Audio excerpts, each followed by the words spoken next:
और वहीं एक पिछड़े में दबंग जाति है जो जातों की जाति है, उसकी सारी उपजातियों को एक साथ रखा गया। वोट हमारा और राज वो कर रहे हैं, वहाँ बाबा राज कर रहे हैं। तो ये बाबा राज का अंत होना चाहिए। खुले में सांस लेने से कौन मना करता है? खुले तो वो तो पूरा राज्य कह रहे हैं कि हमारा रहे।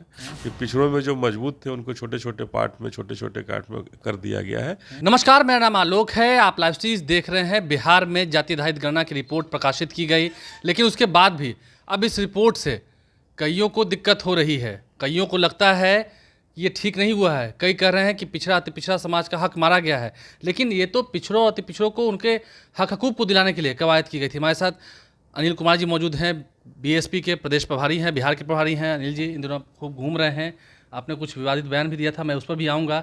लेकिन जाति आधारित जो गणना कराई गई, क्योंकि अति पिछड़ा समाज की बात होती है, आप भी दलितों की बात करते हैं, शोषितों वंचितों की बात करते हैं, तो उनके लिए तो ये ठीक ही हुआ ना।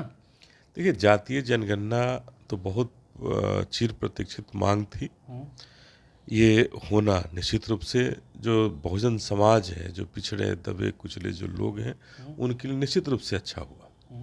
और जातीय जनगणना पूरे देश की मांग है। पूरे देश में जातीय जनगणना होनी चाहिए। और जातीय जनगणना केवल कराने से पूरा नहीं हो सकता है। बहुजनों का जो मांग है वो पूरा नहीं हो सकता। तो पहले उनके आंकड़े तो गिनेंगे कि कितने हैं। निश्चित रूप से आंकड़े जब गिने जाएंगे, आंकड़े गिनने के बाद जो हम सबों की मांग है, जिसकी जितनी संख्या उसकी उतनी हिस्सेदारी, वो हिस्सेदारी हमें मिलनी चाहिए। जाहिर तौर पर निश्चित रूप से ये कहना चाहते हैं कि हमारी हिस्सेदारी जितनी है, हमारी संख्या जितनी है, वो हिस्सेदारी मिलनी चाहिए। लगता है कि मतलब आप हिस्सेदारी की बात कर रहे हैं या हक की बात कर रहे हैं, तो अभी तो आंकड़े सामने आए हैं। आपको लगता है कि हाँ, ये आंकड़े जो हैं सही हैं? क्योंकि बहुत सारे लोग सवाल खड़े कर रहे हैं। देखिए, आंकड़े के अंदर कुछ खेल किया गया है, निश्चित रूप से कुछ खेल हुए हैं। और वो खेल कुछ एक का तो हो सकता है, कुछ एक जगह छूट हुई होगी। आपको कुछ जगह छूटी होगी, लेकिन 1931 के बाद अब हुआ है ना भाई। तो लेकिन देखिए, हमारा कहना है कि जो जातियों को उपजातियों में बांट करके जो बहुत जातियों का किया गया है और कुछ जातियों को मिलाकर किया गया है, ये गलत है। ये ऐसा नहीं होना चाहिए था। मतलब आपको लगता है कि इसको तोड़ा गया है, डिवाइड एंड रूल की पॉलिसी यहाँ भी अपनाई गई है कि पिछड़ों में जो मजबूत थे उनको छोटे छोटे पार्ट में, छोटे छोटे काट में कर दिया गया है। ये निश्चित रूप से जो पिछड़ों के अंदर, अति पिछड़ों के अंदर जो बड़ी प्रभाव रखने वाली जो जातियां थी, उनको छोटे करके दिखाया गया है, उनके कद को छोटा किया गया है। तोड़ा किसको गया? पिछड़ों को तोड़ा गया, अति पिछड़ों को तोड़ा गया, किसको तोड़ा गया? और नीतीश कुमार तो खुद अति पिछड़ों की बात करते हैं, पिछड़ों की बात करते हैं। देखिए, यहाँ पिछड़ों अति पिछड़ों को नहीं तोड़ा गया, यहाँ उनके अंदर जो जातियां थी उनको कम आंका गया, उनको कम दिखाया गया। इसलिए कम दिख रहा है कि उपजातियों में वो बट गई। मतलब आप चाहते हैं उनको कैलकुलेट करके एक बार बताया जाए? निश्चित रूप से उन्हें एक साथ करना चाहिए था। नहीं, जैसे हम एग्जांपल लेते हैं, कुर्मी और कुशवाहा हैं, दोनों अलग अलग हैं, तो दोनों को जोड़ कैसे देंगे? नहीं, कुर्मी और कुशवाहा को नहीं जोड़ा जा सकता था। लेकिन जो कुर्मी में जो जातियां थी, धानुक है, गोंगुत है, ये उनको एक साथ रखा जा सकता था। ये इनको क्यों अलग किया? कुशवाहा में दांगी को अलग कर दिया गया, कुशवाहा को कोयरी को अलग कर दिया गया। तो कहीं ना कहीं ये बताया गया कि जातियों को उपजातियों में बांट करके उनकी संख्या को कम दिखाया गया। मतलब जातियों को तोड़ दिया गया ना, जातियों को तोड़ दिया गया। और वहीं एक पिछड़े में दबंग जाति है जो जातों की जाति है, उसकी सारी उपजातियों को एक साथ रखा गया। उसकी संख्या को दिखता है कि वो संख्या, बताया गया कि यादव मजबूत हैं, कुर्मी और कुशवाहा कमजोर है। ये निश्चित रूप से वो बताया गया कि अगर पिछड़ों में प्रभाव अगर देखा जाएगा तो सबसे बड़ी जाति, सबसे बड़ी जनसंख्या वाली जाति यादव है। और कुर्मी हो, कुशवाहा हो, इनकी संख्या कम है। नहीं, भले ही आप कितना भी कुछ कह लें, आप पर एक आरोप तो लगता है ना कि आप सवर्ण विरोधी हैं। अभी कुछ दिन पहले हमने वीडियो भी देखा था, आप औरंगाबाद गए थे और बक्सर भी गए थे। वहाँ आपने कहा कि अब यहाँ ब्राह्मणवाद नहीं चलेगा, यहाँ पर बहुजनों का झंडा फहरेगा, आपने कहा था।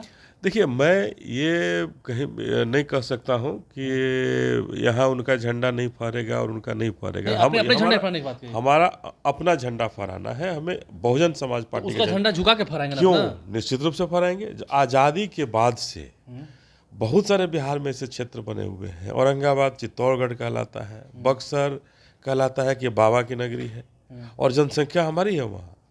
औरंगाबाद में जनसंख्या हमारी, हम लोगों की है, बहुजन समाज दलित दे रहे हैं, राज ब्राह्मण कर रहे हैं। निश्चित रूप से वोट हमारा और राज वो कर रहे हैं, वहाँ बाबा राज कर रहे हैं। तो ये बाबा राज का अंत होना चाहिए। ये कैसे जागीर हो सकती अनिल जी, है? आप बड़ी बात कर रहे हैं कि बाबा राज का अंत होना चाहिए। निश्चित रूप से अंत होना आप मान चाहिए। रहे हैं कि आप ये कह रहे हैं ना। हाँ, निश्चित रूप मैं कह रहा हूँ कैमरे के सामने, आपके सामने कह रहा हूँ कि ये कौन सा राज है कि आज़ादी के बाद से वहाँ कोई जीत ही नहीं पा रहा है। नहीं तो खुले में सांस सिर्फ दलित और बहुजन लेंगे, पिछड़े लेंगे, ब्राह्मण सांस नहीं लेंगे खुले में। नहीं, खुले में सांस लेने से कौन मना करता है? खुले तो वो तो पूरा राज्य कह रहे हैं कि हमारा रहे।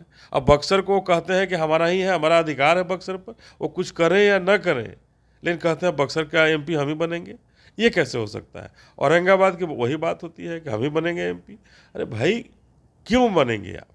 जब जनसंख्या वहाँ किसी और की है, फिर भी आप जो पार्टियां हैं, जो ब्रांडेड जो पार्टियां बनी हुई हैं, वो पार्टियां कहती हैं कि हम ब्राह्मण को देकर के हम जिता लेंगे।